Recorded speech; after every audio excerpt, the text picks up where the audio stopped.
कोई भी रत्न आप धारण करते हैं तो उससे पहले अपनी जन्म पत्री किसी योग्य ज्योतिष विशेषज्ञ को या रत्न विशेषज्ञ को दिखाना ना भूलें और उसके बाद आप निर्णय लें कि कौन सा रत्न आपको धारण करना है। तो आचार्य जी, जैसे कि आप रत्न के बारे में बात कर रहे थे मूंगा, तो आज हम जिन जिन विशेषज्ञों के बारे में बात कर रहे हैं कि हम इस फील्ड में आगे जा सकते हैं, तो उसके लिए सिर्फ मूंगा ही है या फिर कोई और भी रत्न हम पहन सकते हैं राशि के हिसाब से? जी देखिए, राशि के हिसाब से रत्न पहनना दर्शकों कभी भी ज़्यादा सूटेबल नहीं होता है। ये बात मैं बार बार आपको बता चुका हूँ।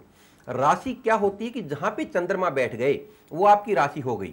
मान लो किसी का मिथुन लगन है और कन्या उसकी राशि है, तो बिल्कुल वो बाकायदा उस रत्न को धारण कर सकता है, इसमें कोई संदेह नहीं। लेकिन अगर आपकी राशि आपकी अष्टमेश राशि हो और चंद्रमा आपके अष्टम स्थान पे बैठे हों तो उस रत्न को आप धारण नहीं कर सकते, वो रत्न आपके लिए मारक हो जाता है। कभी भी आप राशि के हिसाब से रत्न ना पहने। राशि के हिसाब से 12 भागों में बांटना पूरी दुनिया को कि 12 ही प्रकार के प्राणी होंगे, 12 प्रकार के प्रोफेशन होंगे और केवल 12 भागों में बांट देना अपने आप में कहीं से भी उचित नहीं है।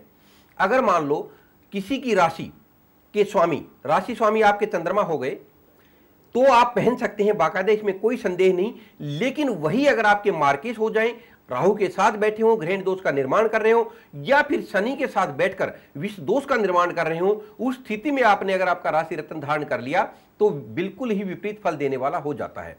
तो केवल राशि के आधार पर नहीं, पूरी जन्म पत्री दिखा के पहने। हमें देखना पड़ता है कि जिस ग्रह का रत्न हम धारण कर रहे हैं, अर्थात जिस ग्रह को हम शक्ति दे रहे हैं, वो क्या हमारे लिए कारक है या मारक है।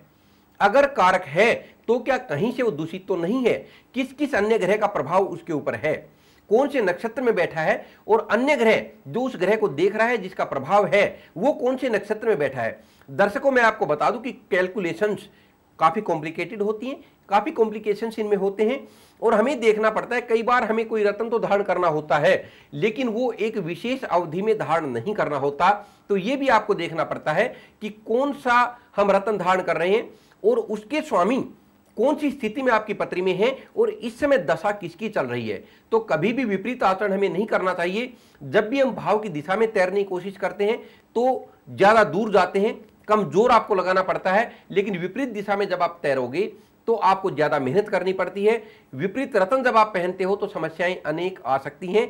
तो रत्न कभी भी अपनी मर्जी के मुताबिक या राशि के मुताबिक ना पहने।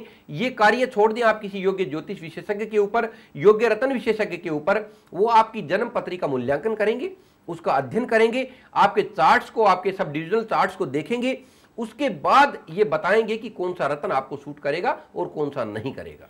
तो ये पंडित जी ने बहुत अच्छी बात आज हम लोग को बताई, नई बात कि अक्सर ये होता है कि हम लोग राशि के मुताबिक धारण कर लेते हैं, लेकिन ये बहुत अच्छी चीज़ है कि आप जब भी रत्न धारण करें तो हमेशा अपनी जन्मपत्री दिखाकर करें। तो हमारे साथ कॉलर मौजूद हैं जो आपसे कुछ जानना चाहती हैं। नीतू दिल्ली से।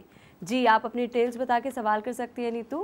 प्रणाम पंडित जी, मेरा डेट ऑफ बर्थ है 21 सितंबर 1975, 10:25 सुबह, धनबाद, झारखंड। मेरे दो प्रश्न है। एक तो बच्चे से रिलेटेड कि 2.5 साल हो गए अभी तक बच्चा नहीं हुआ, और ये मैं जॉब करना चाहती हूँ। पहले शादी से पहले करती थी, अभी जॉब दोबारा करना चाहती हूँ अभी। जी कोई बात नहीं। आपने अपनी डेट ऑफ बर्थ बताई 21 सितंबर 75, सुबह 10:25, झारखंड में कहाँ पे? धनबाद। धनबाद जी। क्या अब बताइए जी आप। बच्चे का योग अभी तक नहीं हुआ, बच्चा नहीं हुआ, 2.5 साल हो गए शादी के। जी। नौकरी के बारे में जॉब का पता करना चाहती हूँ। शादी से पहले जॉब करती थी, अभी दोबारा करना चाहती हूँ। देखिए आपकी जो पत्री है बिल्कुल आपकी पत्री अनुकूल है। आपकी पत्री में इतनी ज्यादा समस्याएं नहीं हैं। आपके पंचम भाव में, जिससे कि हम पुत्र का विचार करते हैं, संतान भाव का विचार करते हैं, उसमें बड़ा सुंदर गजकेसरी राजयोग बना हुआ है। इसके अतिरिक्त वहां पे दृष्टि सूर्य की है, सूर्य भी आपके बुधादित्य राजयोग के साथ बैठे हुए हैं। तो इतनी समस्या आपकी पत्री में नहीं है। फिर भी मैं आपको प्रेस्क्राइब करूंगा कि आप एक पुखराज और एक मोती अवश्य धारण कर लें, तो ये उस स्थान को और भी ज्यादा प्रबल करेंगे। और कोई भी समस्या अगर आपकी इसमें है पंचम भाव में तो वो दिक्कत आपकी हट जाएगी। इनकम हाउस भी आपका बहुत ही बढ़िया है। लेकिन एक चीज मैं आपको बता दूं कि आप मांगलिक हैं। मंगल आपके सप्तम स्थान पर बैठे हुए हैं, यहां पे आप मांगलिक हैं। और शनि भी आपके जो है वो भाग्य स्थान पर बैठकर थोड़ा सा यहां पे दूषित होकर बैठे हुए हैं, तो ज्यादा अच्छा ये योग नहीं कहा जा सकता। आप शनि के लिए तो केवल शनि का दान करें और ओम शम शनिश्चराय नमः मंत्र की माला आप केवल 5 शनिवार एक एक माला भी कर लेंगी, और शनि के दान करेंगी तो शनि आपके शुभ फल देंगे। लेकिन पुनः एक चीज मैं आपको बताना चाहूंगा कि बच्चे के योग के लिए केवल आपकी पत्री से कार्य बिल्कुल नहीं चलेगा, काम नहीं चलेगा। आपको अपने पति की पत्री और आप दोनों की पत्री, उनका सम्यक विवेचन करवाना पड़ेगा। उन दोनों पत्रियों के अध्ययन के पश्चात केवल यह बताया जा सकता है कि कौन सी दशा चल रही है, क्या आपकी पत्री में फिलहाल चल रहा है। अगर मैं आपकी बात करूं तो आपको शुक्र की दशा चल रही है, शुक्र में फिलहाल चंद्रमा चल रहे हैं, बड़ा ही अनुकूल योग आपकी पत्री में बन रहा है। कहीं से कोई समस्या नहीं दिखाई दे रही तो मैं फिर कैसे कह दूं, क्योंकि आपकी पत्री बिल्कुल सही है। प्रश्न लगन के हिसाब से भी जो आपने प्रश्न किया है उसमें भी कोई संदेह नहीं, लेकिन आप अपने पति की पत्री भी दिखानी पड़ेगी। बाद में आप फोन करके अपने पति की पत्री और अपनी पत्री का मूल्यांकन करवा लें तो निश्चित रूप से मैं ये बता पाऊंगा कि समस्या कहां पे आ रही है और क्या है। लेकिन आप फिलहाल एक पुखराज और एक मोती अवश्य पहन लें। तो चलिए आचार्य जी, ये तो थी हमारी कॉलर, जो उम्मीद करते हैं कि उपाय करके जरूर उनको फायदा मिलेगा। इसी के साथ यहाँ पर रुकेंगे एक छोटे से ब्रेक के लिए।